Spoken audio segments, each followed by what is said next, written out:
Good morning and welcome to the Frontiers of Knowledge segment of Dr. Lamba's Awakening Call. Nanotechnology is permeating all sectors of our life, and there's hardly a sector where there's medicine, agro, textiles, paper that is not being impacted by the new developments in nanotechnology. Now imagine you have a chest pain and the doctor immediately orders EKG, wants to check up your heart rate, the working of your heart. You remove your shirt, the sensors are put on your chest, on your legs, and your arms. And if you are hairy, removing them is a pain. Here comes in nanotechnology. And nanotechnology, the Brown School of Engineering lab of chemical and biomolecular engineering, has reported that they have developed a fiber. Basically, it's not a fiber, it's a flexible carbon nanotube and it's woven into fibers to make a cloth. Now, this shirt, if you wear, which has flexible carbon nanotube fibers interwoven into your clothing, and you wear it, then this shirt would bear your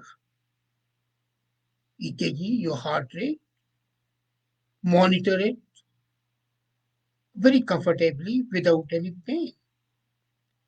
There's no need to wear uncomfortable smartwatches. No need to wear the chest straps. Just wear this shirt. Now, behind the idea of smart shirt was basically originally Rice University lab, which employed its conductive nanotube thread to weave functionality into a regular apron. And the Brown School worked further on that and it sewed nanotube fibers into athletic wear to monitor the heart rate and take a conventional EKG of the person who was wearing it. The fibers are just as conductive as the metal wires, but they're washable, they're comfortable, they don't break when a body is in motion, and that's much better. And the shirt they announced was better at gathering data than a normal chest strap taking the measurements.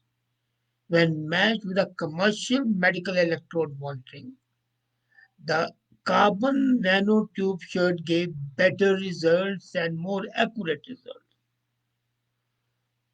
The only thing is that the shirt has to be fitting, it not loose, not tight, but just fitting. But then they are saying that they are going to develop denser patches of carbon nanotube. You can wear a loose shirt, which will be more comfortable. Now, the beauty is they are soft, they are flexible, they are machine washable, and the fiber can be machine sewn into fabric just like standard thread. The zigzag patterns allow the fabric to stretch without breaking them. Amazing, isn't it? And that's nanotechnology in preventive care. But then, suppose you have a fungal infection. Here comes a nano patch. They are roughly the same size as a coronavirus particle, just small, the fungus. And the nano patch or the nano particle is equally the same size. It's 1,000 times smaller than a human hair and engineered by the University of South Australia. They are treating drug resistant fungal infections.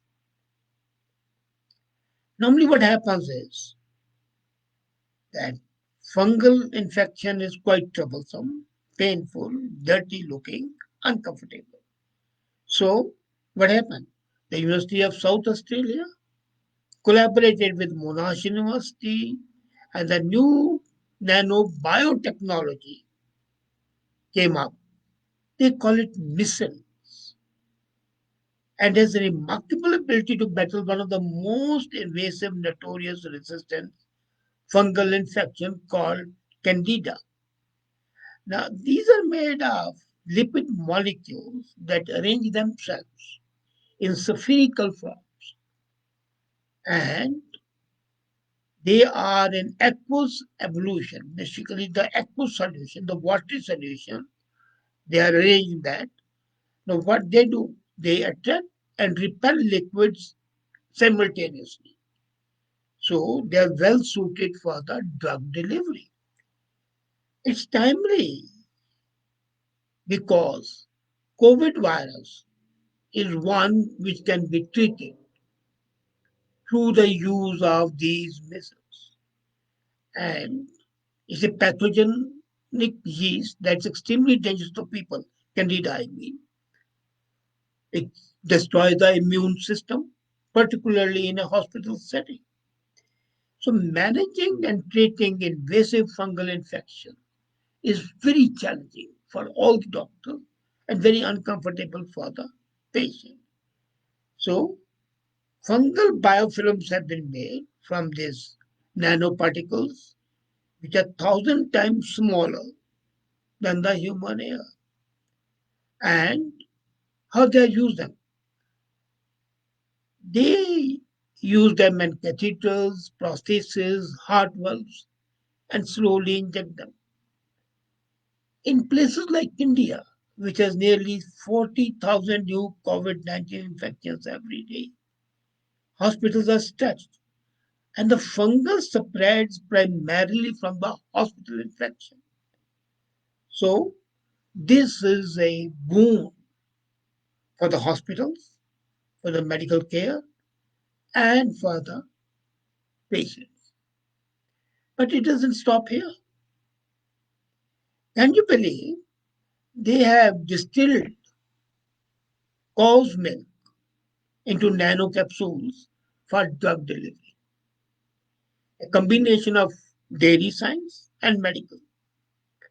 They call them exosomes.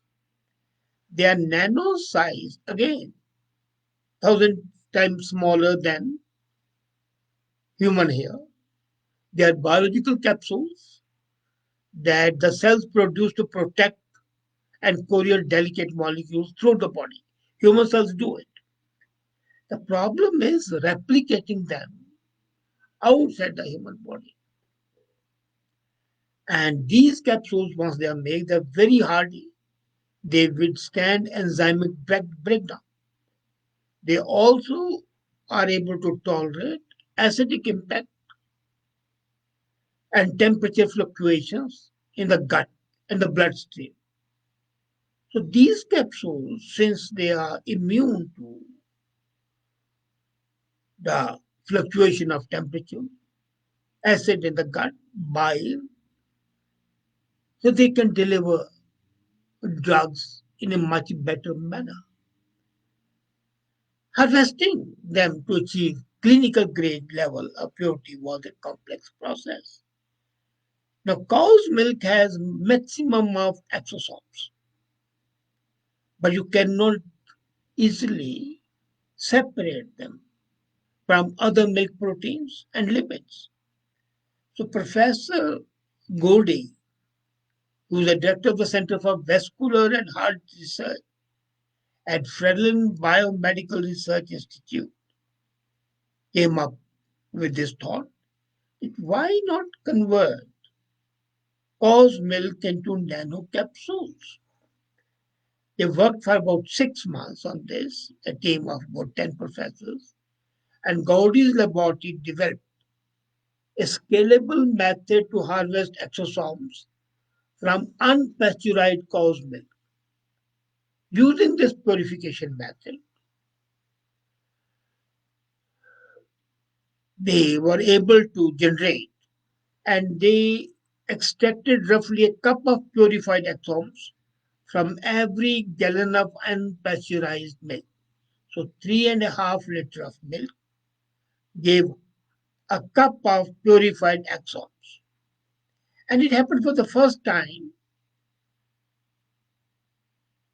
that they could have industrial scalability of exomes production.